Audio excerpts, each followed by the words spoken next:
നിങ്ങൾക്ക് സ്ക്രീനിൽ നോക്കിയിട്ടുണ്ടെങ്കിൽ 2023 ഫൈനാൻഷ്യൽ ഇയറിലെ ചില ലിസ്റ്റഡ് കമ്പനീസിന്റെ ഗ്രോത്ത് ഫിഗേഴ്സ് നിങ്ങൾക്ക് കാണാം. ഈ ഒരു നമ്പറിൽ പാൻഡമിക് ഇയറിലെ ഇമ്പാക്റ്റും കൂടി ഇൻക്ലൂഡഡ് ആണ്. ഈ ഒരു കമ്പനികളിലൊക്കെ ഈ ഒരു ട്രെൻഡ് തുടരുന്നതാണ് കാണുന്നത്. അപ്പം ഇതെങ്ങനെയാണ് നമുക്ക് മനസ്സിലാവുന്നത്? അപ്പോൾ ഈ ഒരു കമ്പനികളൊക്കെ എത്ര പുതിയ സ്റ്റോറുകൾ ആഡ് ചെയ്യണം എന്നനുസരിച്ചിട്ടാണ്. ഇപ്പോൾ 2027 ഫൈനാൻഷ്യൽ ഇയർ ആകുമ്പോഴേക്കും റെസ്റ്റോറൻറ്റ് ബ്രാൻഡ് ഏഷ്യ, അതായത് ബർഗർ കിങ്ങിന് അവരുടെ സ്റ്റോർ കൗണ്ട് 700 എത്തിക്കണം എന്നാണ്. അപ്പോൾ ഈ ഒരു സെയിം പീരീഡിൽ തന്നെ വെസ്റ്റ് ലൈഫ് ഫുഡ് വേൾഡിന് 580 മുതൽ 630 സ്റ്റോറുകൾ ഓപ്പൺ ചെയ്യണമെന്നാണ്. അതേസമയത്ത് ജൂബിലന്റ് ഫുഡ് വർക്ക്സിന് മീഡിയം ടേമിൽ 3000 സ്റ്റോർ എന്ന മൈൽ സ്റ്റോൺ സെറ്റ് ചെയ്തിട്ടുണ്ട്. അപ്പം ഇവിടുന്ന് തന്നെ നിങ്ങൾക്ക് ഇപ്പോൾ മനസ്സിലായിട്ടുണ്ടാവും ഇന്ത്യ എങ്ങനെയാണ് ലോകത്തെ ഡയബറ്റിക് ക്യാപിറ്റൽ ആയതെന്നുള്ളത്. കാരണം QSR ഇൻഡസ്ട്രിയിൽ ഇൻവെസ്റ്റേഴ്സ് എത്രത്തോളമാണ് ആസ്വദിക്കുന്നതെന്ന് നിങ്ങൾ കണ്ടില്ലേ. പക്ഷേ പബ്ലിക് ഹെൽത്തോ ഈ ഒരു കോണ്ടെക്സ്റ്റിൽ മോണോപോളി സ്റ്റോക്ക് ആയിട്ടുള്ള ഒരു കമ്പനിയുണ്ട്. അപ്പോൾ ഇന്ത്യയിലെ largest diagnostic chain doctor Lal പത്ത് ലാബ്സ്. സോ ഇന്ന് നമ്മൾ ഈ ഒരു കമ്പനി ഡീറ്റെയിൽ അനാലിസിസിലേക്ക് പോകുമ്പോൾ നിങ്ങൾക്ക് നമ്മുടെ ചാനൽ കോണ്ടന്റ് ഒക്കെ ഇഷ്ടമാവുകയാണെങ്കിൽ ചാനൽ നിങ്ങൾ സബ്സ്ക്രൈബ് ചെയ്യാൻ വേണ്ടി മറക്കണ്ട.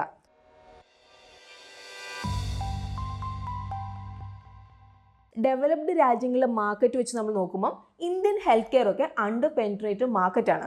COVID-19 ശേഷം നമ്മൾ നോക്കിയിട്ടുണ്ടെങ്കിൽ ഒരു പോസിറ്റീവ് മാറ്റം നമുക്ക് ഈ ഒരു ഇൻഡസ്ട്രിയിൽ കാണാൻ കഴിഞ്ഞിട്ടുണ്ട്. റിസർച്ച് ആൻഡ് ഡെവലപ്മെന്റ് അതുപോലെ തന്നെ ടെക്നോളജിയിൽ വലിയൊരു ഇൻവെസ്റ്റ്മെന്റ് ഈ ഒരു ഇൻഡസ്ട്രി നടത്തിയിട്ടുണ്ട്. അതുകൊണ്ട് തന്നെ ഭാവിയിലെ അവസരങ്ങളൊന്നും മിസ്സാവില്ല. കെയർ റേറ്റിംഗിന്റെ ഒരു റിപ്പോർട്ട് പ്രകാരം ഇന്ത്യൻ ലബോറട്ടറി ഡയഗ്നോസ്റ്റിക്സിന് $16 ബില്യൺ മാർക്കറ്റാണ്. അപ്പോൾ അറൌണ്ട് 13 മുതൽ 14% CAGR വളരുന്നത്. 2032 ഫൈനാൻഷ്യൽ ഇയർ ആകുമ്പോഴേക്കും $43.57 ബില്യൺ എത്തും. ഇന്ത്യയിൽ നമുക്ക് 3 ലക്ഷം ലബോറട്ടറീസ് ആണ് ഉള്ളത്. ഇതിൽ കൂടുതൽ റീജിയണൽ അതുപോലെ തന്നെ അൺഓർഗനൈസ്ഡ് പ്ലേയേഴ്സ് ആണ്. അപ്പോൾ നമുക്കിനി ഇൻഡസ്ട്രിയുടെ വളർച്ചയെ സഹായിക്കുന്ന റീസൺസ് എന്തൊക്കെയാണ് എന്നുള്ളത് നോക്കാം. ആദ്യത്തെ ഹെൽത്ത് കെയറിലേക്ക് ഗവൺമെന്റ് എക്സ്പെൻഡിച്ചർ കൂട്ടുന്നതാണ്. പിന്നെ അൺഓർഗനൈസ്ഡിൽ നിന്ന് ഓർഗനൈസ്ഡിലേക്കുള്ള മാറ്റം, പ്രിവെന്റീവ് ഡയഗ്നോസ്റ്റിക്കുള്ള ഡിമാൻഡ് കൂടുന്നത്, ലൈഫ് സ്റ്റൈൽ രോഗങ്ങൾ കൂടുന്നത്, അവസാനമായിട്ട് പ്രായമായിട്ടുള്ള ജനസംഖ്യയുമാണ്. ഇനി നമുക്ക് ചലഞ്ചസ് നോക്കുകയാണെങ്കിൽ എല്ലാ ലെഗസി ഡയഗ്നോസ്റ്റിക് പ്ലെയറിനും ഇപ്പോൾ ചലഞ്ചിങ് ഫേസിലൂടെയാണ് കടന്നുപോയിക്കൊണ്ടിരിക്കുന്നത്. ഇപ്പോൾ കോവിഡിന് മറികടന്നിട്ടുണ്ട്, എന്നാലും റവന്യൂ ഗ്രോത്ത് ഇപ്പോൾ മോഡറേറ്റ് ആണ്. അതുകൊണ്ട് തന്നെ പുതിയ പ്ലേയേഴ്സിന്റെ അടുത്ത് നിന്ന് നല്ല കോമ്പറ്റീഷനും ഫേസ് ചെയ്യുന്നുണ്ട്. ഇപ്പം എല്ലാ വലിയ പ്ലേയേഴ്സ് ലൈക്ക് ഇപ്പോൾ Tata 1mg labs, Netmeds, Lupin, Torrent, pharmacy, Healthians, MediBuddy അതുപോലെ തന്നെ ഹെൽത്ത് ബഡിയുടെ ഒക്കെ ഒരു യുദ്ധഭൂമിയായി മാറിയിട്ടുണ്ട് ഇപ്പം ഡയഗ്നോസ്റ്റിക്സ്. കാരണം എല്ലാവരും തന്നെ വളരെ വേഗമാണ് എക്സ്പാൻഡ് ചെയ്യുന്നത്. ഇപ്പോൾ ഒരു എക്സാമ്പിൾ പറയുകയാണെങ്കിൽ ഇപ്പം HbA1c പോലത്തെ റുട്ടീൻ ടെസ്റ്റിനൊക്കെ പല പ്ലേയേഴ്സ് ഓഫർ ചെയ്യുന്ന പ്രൈസ് എന്ന് പറയുന്നത് ഡിഫറെൻ്റ് ആണ്. അതിപ്പോൾ നിങ്ങൾക്ക് നോക്കിയിട്ടുണ്ടെങ്കിൽ കാണാം. ഇപ്പോൾ ഡോക്ടർ ലാൽ 440 രൂപയാണ് ചാർജ് ചെയ്യുന്നത്. അതുപോലെ തന്നെ മെട്രോപോളിസ് ചാർജ് ചെയ്യുന്നത് 550 രൂപയാണ്. അപ്പോൾ ഈ ഒരു സെയിം കാര്യം റിലയൻസ് ഓൺ നെറ്റ്മെഡ്സ് ജസ്റ്റ് 175 രൂപയ്ക്കാണ് ചെയ്തു കൊടുക്കുന്നത്. അപ്പം ഈ ഒരു സെയിം ട്രെൻഡ് നമുക്ക് സെമി സ്പെഷ്യലൈസ്ഡ് അതുപോലെ തന്നെ സ്പെഷ്യലൈസ്ഡ് ടെസ്റ്റുകളിലും കാണാം. അപ്പോൾ ഇവിടെ നിങ്ങൾക്ക് പ്രൈസ് ഡിഫറൻസ് കുറച്ചും കൂടി കൂടുതൽ കാണാൻ വേണ്ടിയിട്ട് സാധിക്കും. അപ്പോൾ ആവറേജ് നമ്മൾ നോക്കുകയാണെങ്കിൽ ചീപ്പസ്റ്റ് ഓൾട്ടർനേറ്റീവ് അതുപോലെ തന്നെ വലിയ പ്ലേസ് വെച്ച് നമ്മൾ നോക്കുമ്പോൾ വിലയിൽ 2 മുതൽ 3 ഇരട്ടിയുടെ ഗ്യാപ്പ് നമുക്ക് കാണാം. അപ്പം ഏതൊരു ഇൻഡസ്ട്രിയിലും ഇത്രയും ഒരു മാറ്റം പ്രൈസിൽ വരുമ്പം അതെന്താണ് സംഭവിക്കുന്നത് എന്നുള്ളത് നമുക്കറിയാം. ഇപ്പോൾ നിലവിലെ ട്രെൻഡ് നമ്മൾ നോക്കുകയാണെങ്കിൽ അടുത്ത 2 വർഷത്തിൽ ഡയഗ്നോസ്റ്റിക് കമ്പനീസ് പ്രൈസിങ് അതുപോലെ തന്നെ കോമ്പറ്റേറ്റീവ് ചലഞ്ചസ് ഫേസ് ചെയ്യുന്നത് നമുക്ക് കണ്ടേക്കാം. ഇനി നമുക്ക് ഡോക്ടർ ലാൽ പത്ത് ലാബ്സിനെ കുറിച്ച് നമുക്ക് സംസാരിക്കാം. അപ്പോൾ നിങ്ങൾക്ക് അറിയാമോ DLPLന്റെ USP എന്താണെന്ന്? അപ്പോൾ അവരുടെ വൈഡ് ടെസ്റ്റിംഗ് പോർട്ട്ഫോളിയോ ആണ്. അപ്പോൾ അവരുടെ അടുത്തുള്ള കോമ്പറ്റേറ്റേഴ്സിനേക്കാളും 20% ടെസ്റ്റുകൾ ഡോക്ടർ ലാൽ നൽകുന്നുണ്ട്. ഇനി മെട്രോപോളിസ് ഹെൽത്ത് തൈറോ കെയറിനെ വെച്ച് നമ്മൾ കമ്പയർ ചെയ്യുമ്പോൾ 6 ഇരട്ടി ടെസ്റ്റുകൾ നൽകുന്നുണ്ട്. അപ്പോൾ ഈ ഒരു ടെസ്റ്റുകളൊക്കെ സ്പെഷ്യലൈസ്ഡ് ആണ്. അപ്പോൾ അതിൻ്റെ അർത്ഥം വാല്യൂ കൂടുതലാണ്. അപ്പം അങ്ങനെ പറഞ്ഞിട്ടുണ്ടെങ്കിൽ കമ്പനികൾക്ക് ഇത് വലിയ മാർജിന് കാരണമാക്കുന്നുണ്ടെന്നാണ്. അപ്പം ഇതിനായിട്ട് ഡോക്ടർ ലാൽ പല വലിയ ഹോസ്പിറ്റലുകളായിട്ട് ടൈപ്പ് ചെയ്തിട്ടുണ്ട്. അൺഓർഗനൈസ്ഡ് ഇൻഡസ്ട്രിയുടെ വലിയൊരു റിസ്ക് ഫാക്ടർ എന്ന് പറയുന്നത് ടെസ്റ്റ് റിപ്പോർട്ടിലെ ഇന്നാക്യുറസി കാരണം റെപ്യൂട്ടേഷൻ നഷ്ടപ്പെടുന്നതാണ്. ഇനി നമുക്ക് കമ്പനിനെ കുറച്ചും കൂടി നന്നായി മനസ്സിലാക്കാം. ഇന്ത്യയിൽ ഈ ഒരു ലീഡിംഗ് ഡയഗ്നോസ്റ്റിക് ചെയിന് 277 ക്ലിനിക്കൽ ലാബുകളുണ്ട്, 5100-ലധികം പേഷ്യന്റ് സർവീസ് സെന്റർ, അതുപോലെ തന്നെ ഏകദേശം 11,000 പിക്കപ്പ് പോയിന്റ്സും. അത് മാത്രമല്ല കഴിഞ്ഞ വർഷം ഡോക്ടർ ലാൽ 7,20,00,000 സാമ്പിൾസ് കളക്ട് ചെയ്തുകൊണ്ട് 2,70,00,000 പേഷ്യൻസിനെ നോക്കിയിട്ടുണ്ട്. അപ്പോൾ 75 വർഷം പഴക്കമുള്ള ഈ ഒരു കമ്പനിയുടെ ഫൗണ്ടർ ഡോക്ടർ അരവിന്ദ് ലാൽ ആണ്. പക്ഷെ നിലവിൽ ഇപ്പം അദ്ദേഹമാണ് MD. ഇപ്പോൾ 2008 വരെ ഈ ഒരു കമ്പനി നോക്കി നടത്തിയത് ഫൗണ്ടർ ഡോക്ടർ അരവിന്ദ് ലാൽ ആണ്. അതിനുശേഷം നിലവിലെ MD ഓം മൻചന്ദ് ഏറ്റെടുത്തിട്ടുണ്ട്. ഇന്ത്യൻ ഹെൽത്ത് കെയർ ഇൻഡസ്ട്രിയിലെ ഒരു ധീരനായിട്ടാണ് ഡോക്ടർ അരവിന്ദ് ലാലിനെ കണക്കാക്കുന്നത്. അപ്പോൾ അദ്ദേഹത്തിന് ലഭിച്ചേക്കുന്ന അവാർഡുകളും അച്ചീവ്മെന്റ്സിനൊക്കെ ലിസ്റ്റ് നമ്മൾ നോക്കുകയാണെങ്കിൽ അട്രാക്റ്റീവ് ആണ്. ഇനി നമുക്ക് ബിസിനസിനെ കുറിച്ച് നമുക്ക് സംസാരിക്കാം. അപ്പോൾ നമ്മുടെ രാജ്യത്തിൽ നോർത്തേൺ അതുപോലെ തന്നെ ഈസ്റ്റേൺ മാർക്കറ്റിലാണ് ഡോക്ടർ ലാലിന്റെ മേജർ പ്രസൻസ് ഉള്ളത്. അപ്പോൾ ഈ ഒരു റീജിയനിൽ നിന്ന് തന്നെയാണ് 76% റവന്യൂ ഏൺ ചെയ്യുന്നത്. നിങ്ങൾക്ക് ഇപ്പോൾ സ്ക്രീനിൽ റവന്യൂ സ്പ്ലിറ്റിന്റെ ഗ്രാഫ് കാണാം. ഇപ്പോൾ 72% B2Cയും ബാക്കി B2B ആണ്. അപ്പോൾ B2C കൂടി നിൽക്കുന്നത് കാണിക്കുന്നത് ബെറ്റർ റീറ്റൻഷൻ തന്നെയാണ്. ഇനി ബാക്കിയുള്ള കോമ്പറ്റേറ്റേഴ്സ്, അതായത് പ്യുവർ പ്ലേ ഡയഗ്നോസ്റ്റിക് കമ്പനീസ്.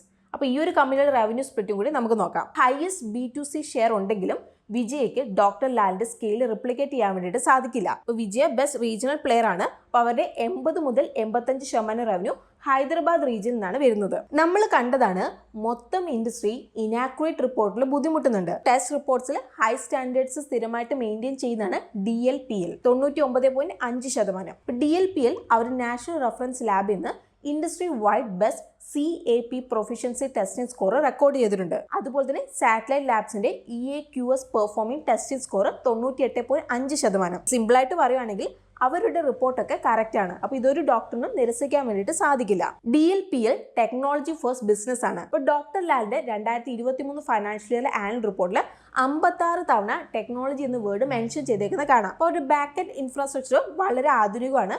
പോരാതെ സാമ്പിൾ ശേഖരണത്തിൽ നിന്ന് രോഗിക്ക് റിപ്പോർട്ട് എത്തിക്കുന്നതിൽ വരെ യാതൊരു തടസ്സവും ഇല്ല. ഇപ്പോൾ വർക്കിംഗ് ക്യാപിറ്റൽ സൈക്കിൾ നോക്കുകയാണെങ്കിൽ -19 ആണ്, നെഗറ്റീവാണ് ഇവിടെ.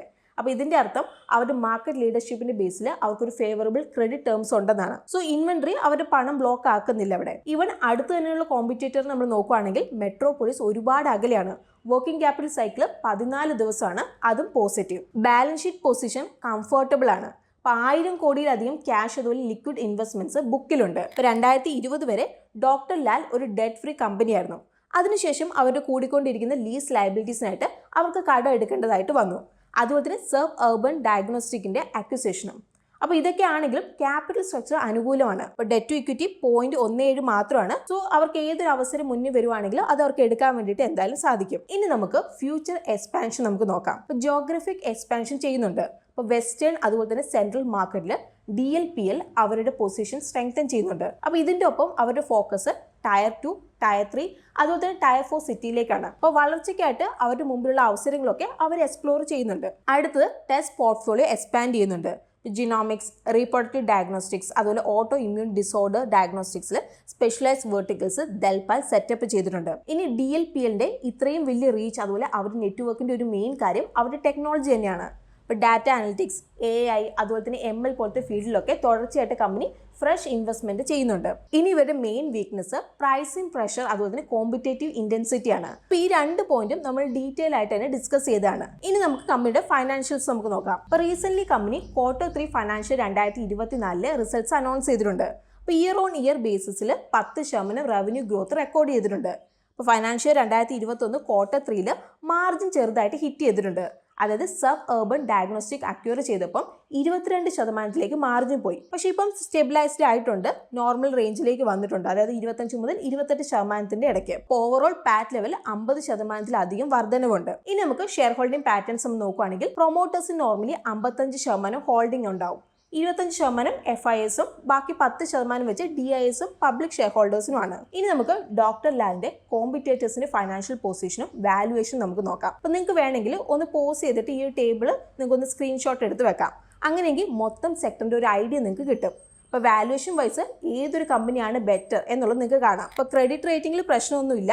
കെയർ അതുപോലെ തന്നെ ക്രിസിൽ തംസ് അപ്പ് നൽകിയിട്ടുണ്ട്. ഇനി സ്റ്റോക്കിന്റെ പെർഫോമൻസിനെ കുറിച്ച് സംസാരിക്കുകയാണെങ്കിൽ ലോങ് ടൈം ഫ്രെയിമിൽ സ്റ്റോക്ക് കോവിഡ് സമയത്ത് അതായത് ജൂൺ 2020 തൊട്ട് മൊമെന്റം നേടിയിട്ടുണ്ട്. അടുത്ത 1.5 വർഷത്തിൽ അതായത് സെപ്റ്റംബർ 2021 സ്റ്റോക്ക് 4100 എത്തി. അപ്പം ഈ ഒരു പെർഫോമൻസിന്റെ കാരണം കോവിഡ് റിലേറ്റഡ് റവന്യൂ ബൂസ്റ്റ് ആയതാണ്. പിന്നെ കാര്യങ്ങൾ നോർമൽ കണ്ടീഷനിലേക്ക് വന്നു.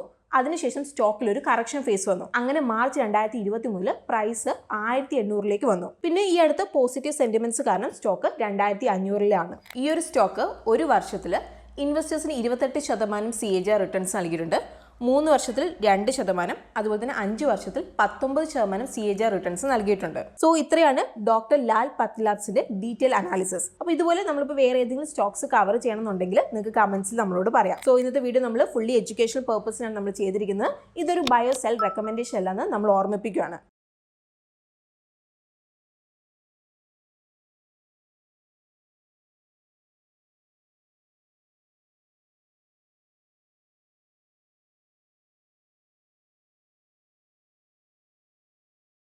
Investment in securities market are subject to market risks. Read all the related documents carefully before investing. Please read the risk disclosure documents carefully before investing in equity shares, derivatives, mutual fund, and or other instruments traded on the stock exchanges.